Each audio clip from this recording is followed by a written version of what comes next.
Welcome to the Deep Dive, where we extract the most important nuggets of knowledge from the sources you share with us. It's often from the voices least heard, right? Yeah. From the margins. That's where the most profound critiques seem to emerge.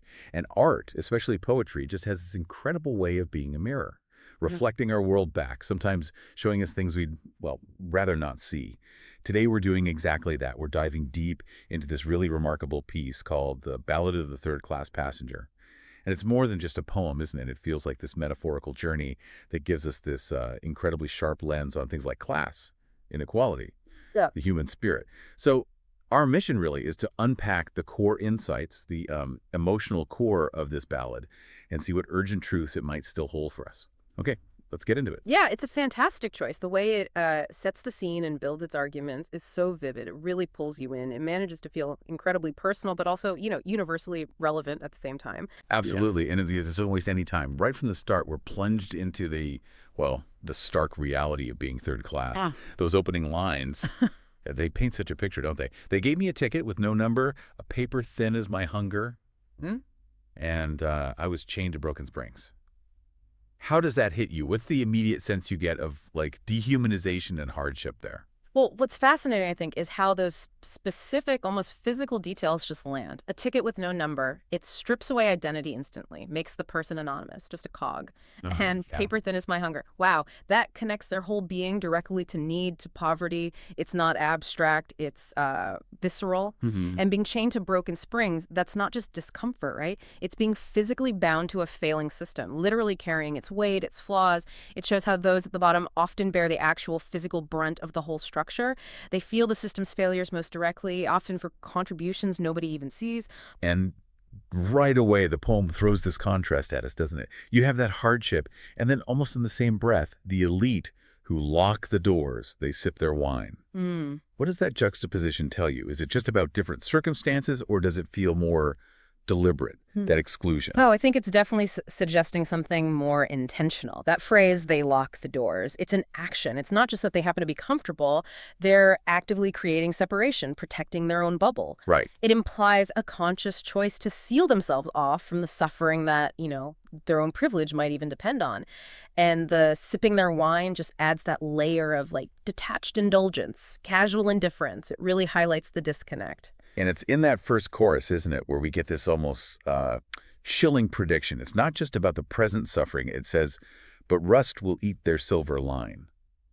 What kind of decay is that hinting at? Moral? Structural?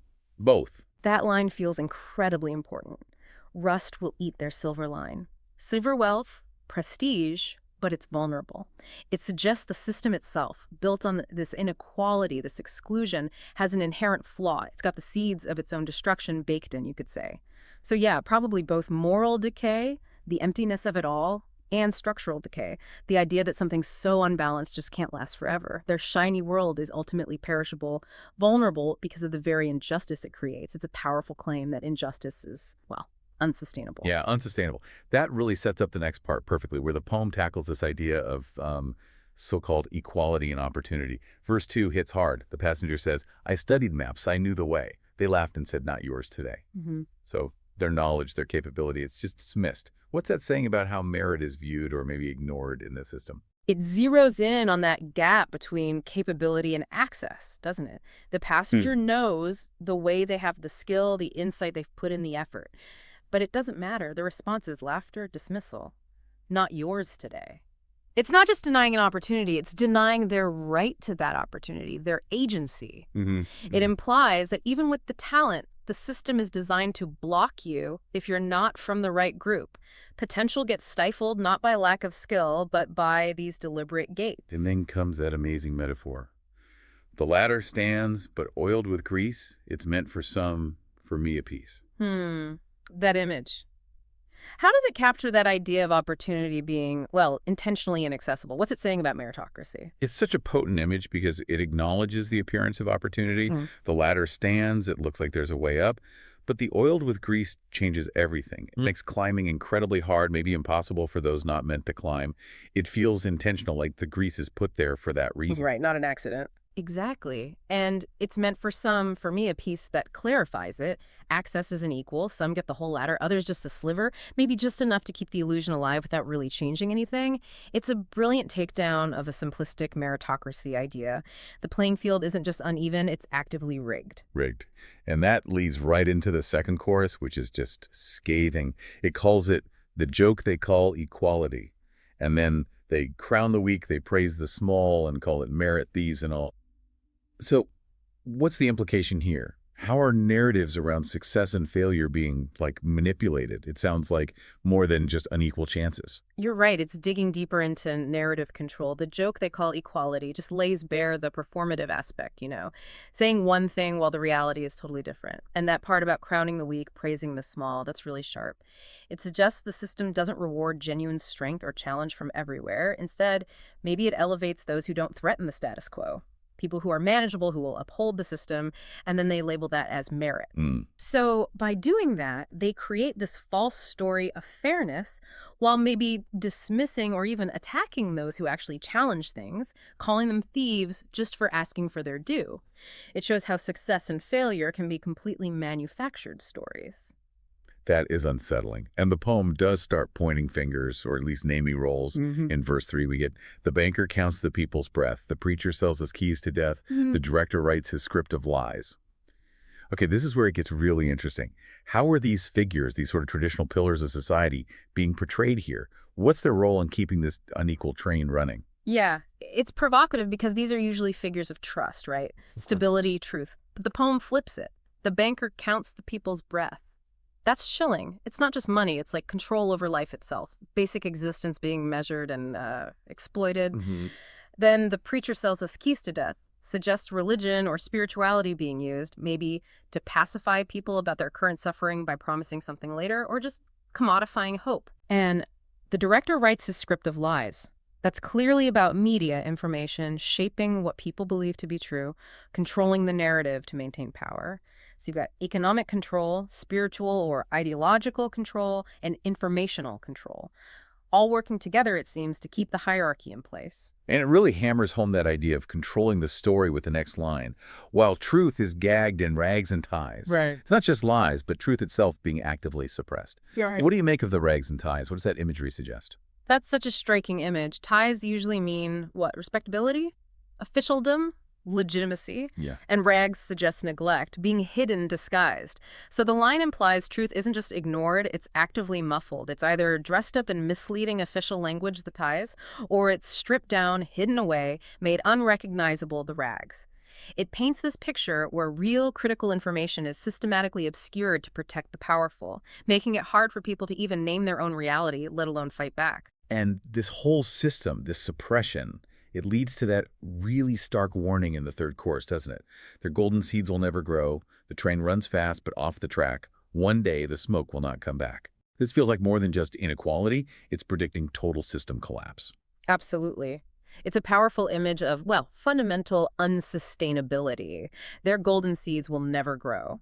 Prosperity built on exploitation, on lies, is ultimately sterile. It can't create real, lasting growth. And the train runs fast, but off the track. Crystal clear metaphor, right? Hurtling along full speed, but heading for disaster because its direction is just wrong. Yeah. And one day the smoke will not come back. That sounds final, like the engine just stops, the whole thing breaks down completely. It's presented as the inevitable endpoint of such deep injustice. The flaws will eventually cause total failure. Which brings us to maybe the poem's most comprehensive metaphor in verse 4. It lays out the whole structure. The world's a carriage split in three. The first are blind, the last can see. The middle sleeps in borrowed beds. The poor still pull the train instead. Yeah. This three-tiered view, what does it tell us about the different levels of, say, awareness and responsibility here? Yeah, this verse is brilliant social commentary. It really lays out the roles. The first are blind, the elite, oblivious, maybe willfully ignorant, insulated by their privilege. Then the middle sleeps in borrowed beds. That suggests the middle class has a kind of precarious comfort. Maybe some benefits, but it's insecure, maybe based on debt, dependent on the system. They're often complacent, maybe just trying to get by. Okay. But what's fascinating here is the contrast. The last can see. Sight, clarity is given to those at the bottom, the poor, who still pull the train. It's not just saying they're burdened, it's saying they have unique insight because they're doing the work, feeling the strain. They have this unfiltered view of the costs, the injustices. No. So it attributes this profound, clear-eyed understanding to the most exploited. They see the reality because they live it, they power it, they hold the unvarnished truth. And that insight, that clarity from the last can see, seems to be what fuels the final chorus, right? It shifts from despair to this collective call to action. Third class we ride, yet first we'll rise with ragged hands and open eyes. And it ends. The journey ends where justice stands, and all the seeds look same at last. What's the power in ragged hands and open eyes coming together there? That final chorus is just incredibly potent. It flips the script. Ragged hands, that's the symbol of their labor, their hardship, the physical work of pulling the train.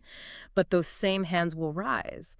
And open eyes, that's the clarity, the wisdom, the lack of illusion we just talked about, the Yeah. seeing. So it's collective action born from both their lived experience and their clear understanding of what's wrong and the destination. Where justice stands and all the seats look same at last. That's not just asking for a slightly better seat on the same train. It's demanding a place where the whole class structure, the divisions, just cease to exist. True structural equity.